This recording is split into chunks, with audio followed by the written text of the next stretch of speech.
Дорогие мои якутяне, братья и сестры, жители благословенной нашей республики и гости, вот и пришли рождественские светлые дни. Я поздравляю всех с великим праздником Рождества по плоти Господа и Спасителя нашего Иисуса Христа. Рождество Христово, пожалуй, самое важное событие человеческой истории. Произошло оно на изломе эпох, во времена кризиса человеческой истории.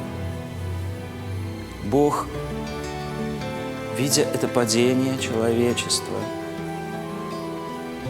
и долгое молитвенное ожидание Его схождения на землю, отвечает этим мольбам, исходит на землю и исправляет падение человеческое, греховные и иные отступления от правды Божией.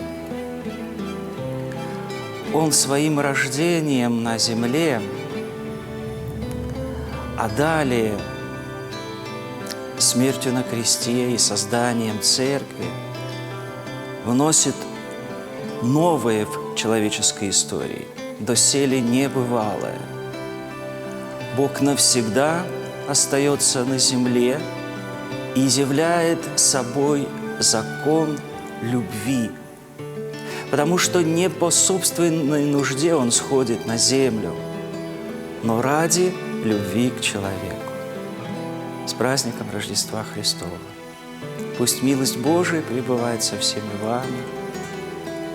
Пусть небесные ангелы, которые возвестили сегодняшний праздник, ведут нас к спасению.